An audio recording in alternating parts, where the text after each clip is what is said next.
కార్యు నిరంతర స్తోత్రార్హుడు యేసుక్రీస్తు ప్రభు వారి ప్రశస్త నామంలో ఉదయకాలపు వర్తమానాల కొరకు ఎదురు చూస్తున్న మీ అందరికీ ఎమాన్యుయల్ మినిస్ట్రీస్ తరపున మా శుభాభివందనాలు తెలియచేస్తూ ఉన్నాను. క్రీస్తునందు మాకు అత్యంత ప్రియమైన దైవ జనాంగమా, ఎలా ఉన్నారు? గడిచిన రాత్రి కుటుంబంలో కుటుంబ ప్రార్థన జరిగిందా? ఈరోజు అరుణోదయపు దినాన్ని లేచి ప్రార్థన చేసుకున్నారా? కనీసం 2-3 అధ్యాయులైన దేవుని వాక్యాన్ని చదువుకున్నారా? తమ్ముడు, మిమ్మల్ని బైబిల్ చదువుకున్నారా? దేవుని సన్నిధిలో ప్రార్థన చేసుకున్నారా? ఉదయం లేవటంతో దేవుని సన్నిధిలో గడప దాటి బయటకు వెళ్ళొద్దని ప్రేమతో మీ అందరికీ మనవి చేస్తూ ఉన్నాను. మంచిది. మీ అందరి ప్రార్థన ద్వారా నిన్నటి దినం గజ్వేల్లో మీటింగ్ బహు ఆశీర్వాదకరంగా జరిగించారు. ఈరోజు 2వ రోజు. ప్రార్థించండి. ఎరిగిన వాళ్ళందరికీ ఈ విషయం షేర్ చేయండి. ప్రాముఖ్యంగా అక్టోబర్ 2వ తారీఖున మెదక్ టౌన్లో కుటుంబాల క్షేమం కొరకై 7 గంటల స్తుతి ఆరాధన ఉదయం 9 గంటల నుండి సాయంకాలం 4 గంటల వరకు మిమ్మలను మీ కుటుంబాలను హృదయపు లోతుల్లో నుంచి ప్రేమతో ఆహ్వానిస్తున్నాం. తప్పకుండా ప్రార్థించండి. దూర ప్రాంతాల్లో ఉన్నవారు లైవ్ చూడండి. సాధ్యమైనంత వరకు పాలు పంపులు పొందటానికి ప్రయత్నం చేయగలరని ప్రేమతో మీ అందరికీ మనవి చేస్తూ ఉన్నాను. మంచిది. ఈ దినం పరిశుద్ధాత్మ దేవుడు మనతో మాట్లాడాలని ఆశపడుతున్న ఓ దివ్యమైనటువంటి సందేశం. నీ కన్నీరు చాలా విలువైనది. ఎక్కడ పడితే అక్కడ ఏడవకు. ఎవరి ముందు పడితే వారి ముందు కన్నీళ్లు కార్చుకో. కన్నీళ్లు తుడిచే దేవుని ఎదుట ఏడు.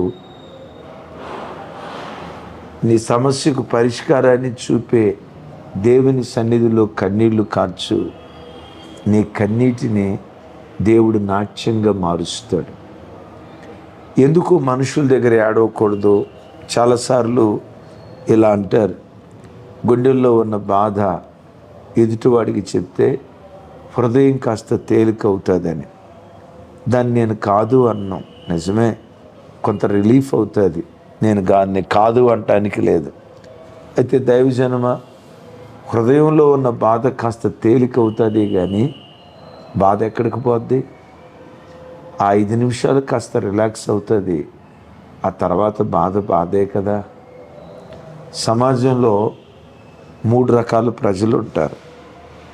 నంబర్ 1, మన బాధ విని లోపట వీడికి ఎట్లాగే జరగాల, దీనికి ఎట్లాగే జరగాల అని లోపట రాక్షసానందాన్ని పొందే శాడిస్టులు ఉంటారు. పెదాలతో మాత్రం అయ్యో సిస్టరు అలా జరిగిందా, అయ్యో బ్రదరు అలా జరిగిందా అని పెదాలతో పైకి సానుభూతి మాట్లాడతారు, కానీ లోపట ఆనందపడే ప్రజలు కొంతమంది ఉంటారు. 2వ వర్గం చెప్పమంటారా? విని ఏం చేయగలుగుతాం మనం, నిర్లిప్తంగా వెళ్ళిపోయే వాళ్ళు ఉంటారు. 3వ వర్గం మన బాధలో పాలిభాగస్తులై ఏడుస్తారు, మనతో ఏకీభవించి ప్రార్థిస్తారు. అఫ్కోర్స్ కొంతమంది దేవుని సన్నిధిలో ప్రార్థించే ప్రార్థనా పరులు లేకపోలేదు. ప్రార్థనా పరుల దగ్గర చెప్పుకోవటం మంచిదే. అయితే నేను అలాంటి ఆత్మ సంబంధమైన వాళ్ళు ప్రార్థన చేయగలుగుతారు. అంతకు మించి ఏం చేయగలుగుతారు చెప్పండి? ఆ కన్నీటిని తొడవగలిగే శక్తి వారిలో లేదు కదా తమ్ముడు, చెల్లి.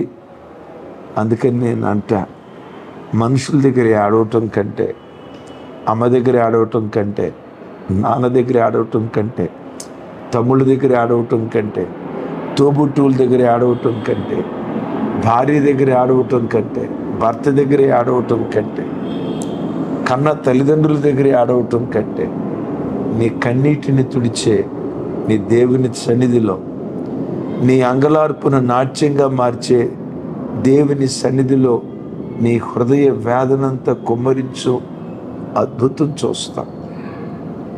పరిశుద్ధ గ్రంథమైన బైబిల్లో ఓ దివ్యమైన మాట మీతో పంచుకుంటారు. చూడండి, ఆదికాండం. అందరూ యోసేపు జీవితంలో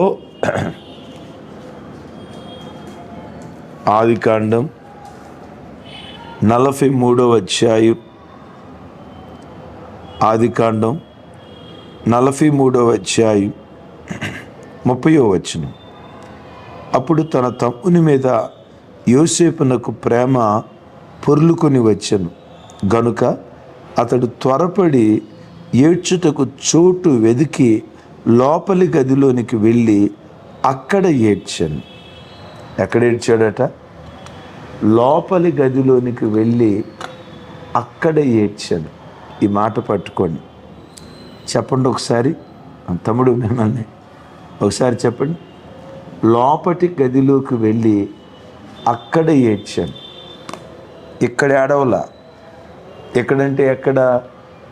ఎదురు తమ్ముడు బెన్యామీన్ ఉన్నాడు, ఎదురుగా 10 మంది అన్నలు ఉన్నారు, తన 11 మంది తోబుట్టులు తన ఎదుటే నిలవబడ్డారు. వాళ్ళ దగ్గర ఏడవలా. అటు పక్కన ఐగుప్తీయులు ఉన్నారు, వాళ్ళ దగ్గర ఏడవల. ఎక్కడ ఏడ్చాడు? లోపటికి వెళ్ళి. అక్కడ ఇంకొక మాట రాసి ఉంటుంది, చూడండి అక్కడ.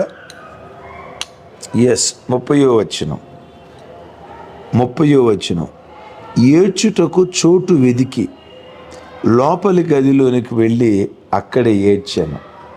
ఏం వెతికాడట? ఏడ్చుటకు చోటు వెదికి. అంటే యోసేపు ఎక్కడ పడితే అక్కడ ఏడ్చేవాడు కాదు, ఏడవటానికి సపరేట్గా ఒక ప్లేస్ వెతుకుతున్నాడు. అర్థమవుతున్నాయి నా మాటలు? ఎక్కడ పడితే అక్కడ ఏడవట్లా, ఏడవటానికి ఒక చోటు వెతుకుతున్నాడు. బా యోసేపా యోసేపా యోసేపా యోసేపా, నువ్వు ఏడ్చే స్థలం ఏది? లోపటి గదిలోకి వెళ్ళి అక్కడ ఏడ్చాను. యేసుక్రీస్తు వారు అంటారు కదా, నువ్వు ప్రార్థన చేయనప్పుడు నీ గదిలోనికి వెళ్ళి తలుపు వేసుకొని అక్కడ ప్రార్థించు అంటారే. యోసేపు ఏడ్చే స్థలం ప్రార్థనా స్థలం. వాహ్! యోసేపు కన్నీరు కార్చే స్థలం ప్రార్థనా స్థలం. యోసేపు రోదించే స్థలం ప్రార్థనా స్థలం. ఎందుకు ప్రార్థనా స్థలంలో దేవుని సన్నిధిలో నువ్వు కన్నీళ్లు కార్చాలో తెలుసా? దేవుని సన్నిధిలో నువ్వు కార్చిన ప్రతి కన్నీటి చుక్క దేవుడు ఒక బుడ్డిలో దాస్తున్నాడట. ఒక బుడ్డిలో దాస్తున్నాడట. నా కన్నీళ్ళు నీ బుడ్డిలో దాచావు. దావీదు గారు అంటాడే, అవన్నీ నీ కవిలిలో పుస్తకాల్లో రాశావు అని అంటాడే. భూమి మీద నువ్వు కన్నీళ్లు కారుస్తూ ప్రార్థిస్తూ ఉంటే, తమ్ముడు చెల్లి, నీ కన్నీటి చుక్కలు నేల మీద పడి భూమిలో ఇంకిపోతున్నాయి అని అనుకుంటున్నావా? ఏడ్చి మోకాళ్ళ దగ్గర వేసుకున్నటువంటి బెడ్షీట్ అది తడిచిపోయింది, నా సమస్య పరిష్కారం కాలేదు అని అనుకుంటున్నావా? నువ్వు కార్చే కన్నీళ్ళు భూమిలో ఇంకిపోవట్లా. కారుస్తున్న ప్రతి కన్నీటి చుక్క దేవుడు తన బుడ్డిలో పెట్టుకొని ఉన్నాడు. రోజు ఆ బుడ్డి చూసినప్పుడల్లా నా కుమారుడు కార్చిన కన్నీళ్ళవి, నా కుమార్తె కార్చిన కన్నీళ్ళవి, నా బిడ్డ నా సన్నిధిలో రోదిస్తూ ప్రార్థించేటప్పుడు కార్చిన కన్నీళ్ళు ఇవి, నా బిడ్డ ప్రార్థన చుక్కలు ఇవి, నా బిడ్డ నా సన్నిధిలో రోదించిన రోదనిది అని ప్రతిరోజు నీ కన్నీటి చుక్కలను దేవుడు దాస్తాడు. లోకంలో మనుషులందరూ డబ్బు దాస్తూ ఉంటే, వెండి బంగారాలు ధనధాన్యాలు దాస్తూ ఉంటే, నీ దేవుడు నువ్వు కార్చే కన్నీటి చుక్కలు దాస్తున్నాడు. కన్నీరు చాలా విలువైంది. అందుకని యోసేపు మనుషుల దగ్గర ఏడవకుండా ఏడ్చుటకు చోటు వెదికి గదిలోనికి వెళ్ళి అక్కడ ఏడ్చాడు. అక్కడ ఎవరి కోసం ఏడ్చాడు? ఎవరి కోసం ఏడ్చాడు? బెన్యామీను కోసం ఏడ్చాడు. నాకు ఈ మాట చదువుతూ ఉంటే ఓ రకంగా అన్నదమ్ముళ్ళ అనుబంధం,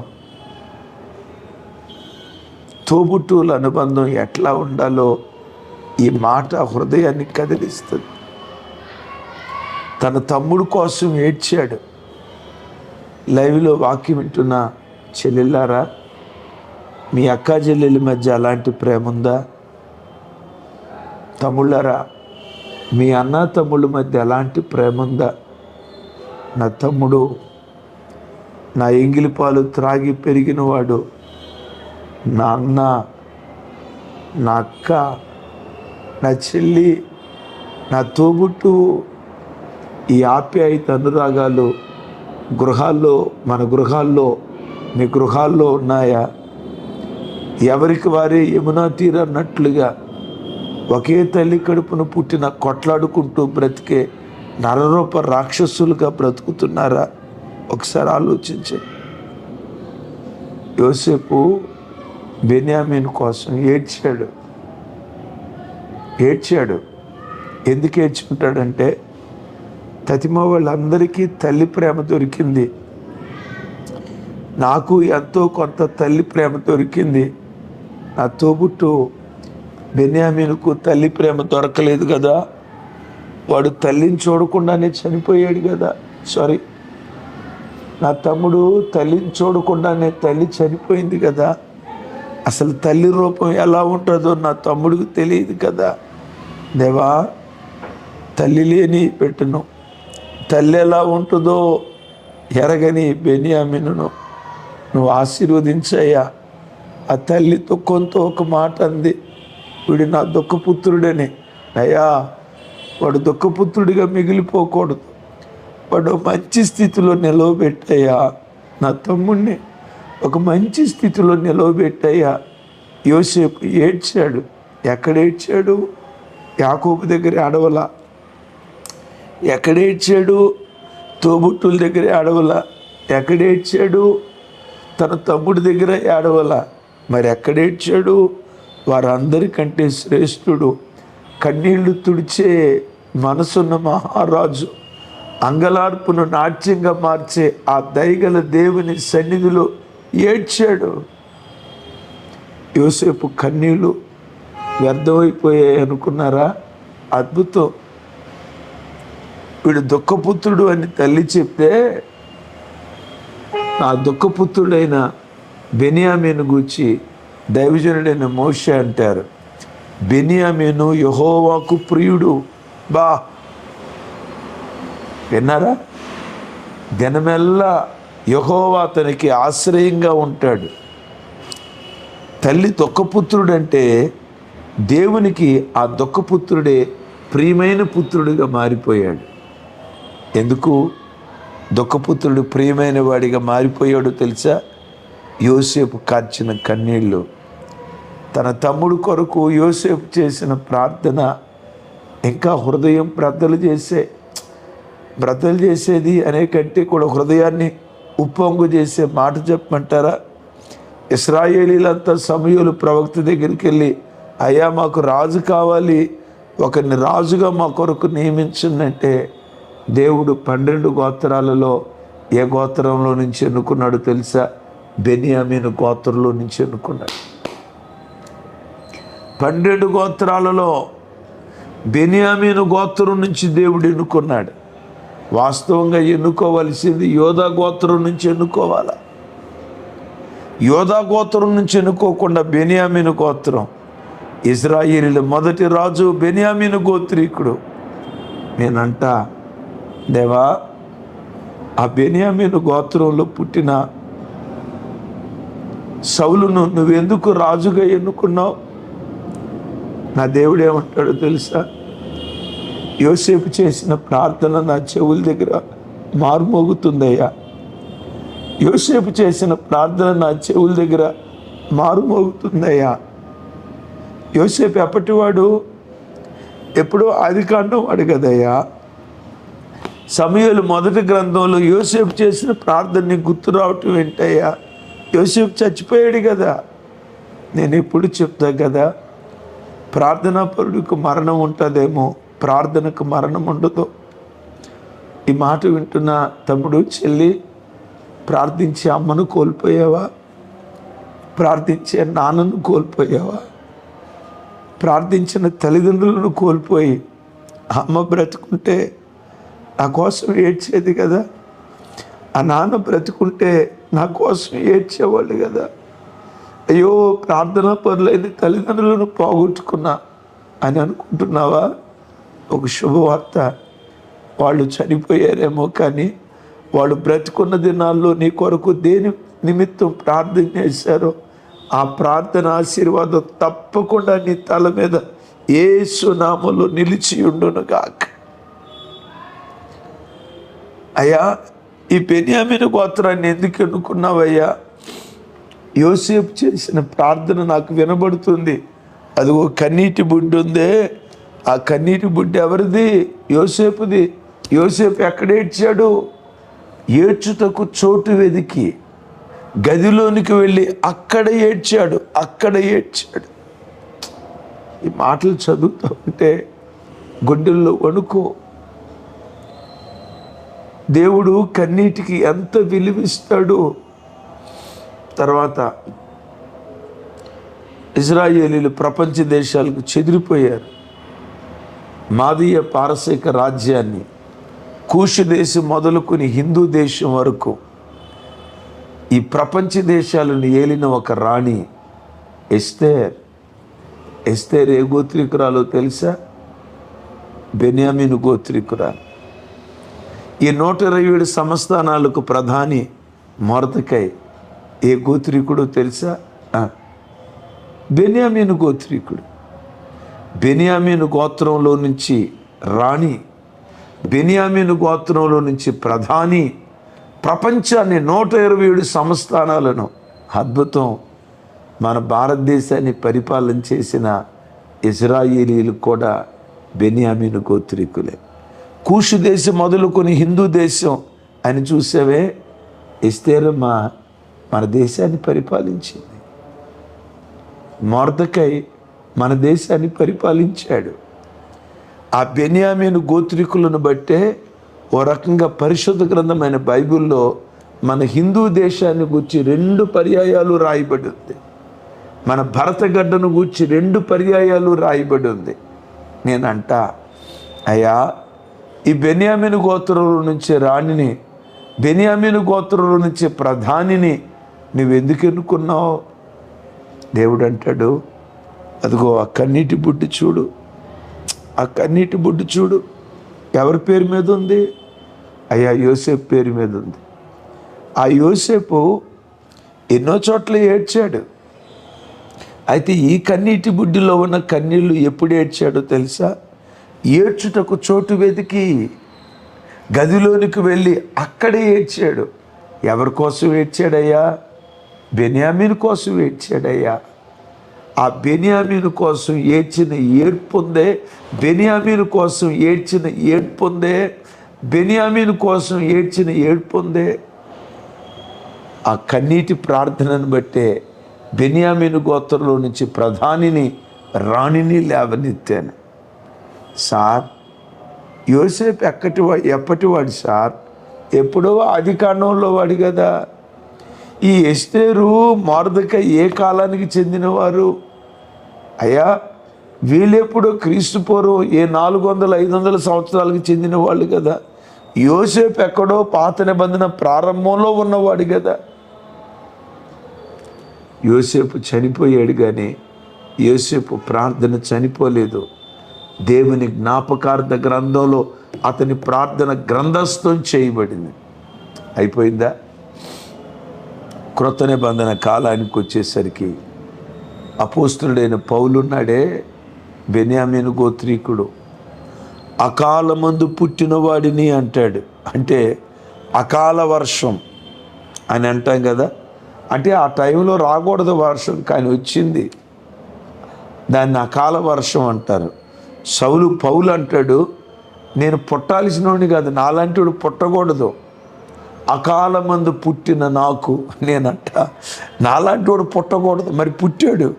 పుట్టటమే కాదు, పుట్టిన ప్రతి వాడికి బ్రతికితే ఎలాంటి బ్రతుకు బ్రతకాలరా, సేవ చేస్తే ఇదిగో ఈ పౌలులాగా సేవ చేయాలరా అని ప్రతి వారికి ఇన్స్పిరేషన్ అయిన అపోస్తుడైన పౌలు వారు చీచా అన్న బ్రతుకులే షహబాష్ అనేటట్లుగా పౌలు బ్రతుకు మారిపోయింది. క్రొత్త నిబంధనలో ఉన్న సేవకులందరిలో అగ్రజుడు, తలమానిక. తలమానిక. క్రొత్త నిబంధనకు సరి అయిన భాష్యం చెప్పిన అద్భుతమైన అపోస్తుడైన పౌలు. మిమ్మల్ని అడుగుతా, ఈ పౌలు ఏ గోత్రీకుడు? బెన్యామీను గోత్రీకుడు. దేవా, మొదటి రాజు బెన్యామీను గోత్రీకుడే. మా భరతగడ్డను పరిపాలన చేసిన రాణి, ప్రధాని బెన్యామీను గోత్రీకులే. చివరికి ప్రపంచాన్ని తలకిందులు చేసిన గొప్ప అపోస్తలుడు బెన్యామీను గోత్రీకుడే.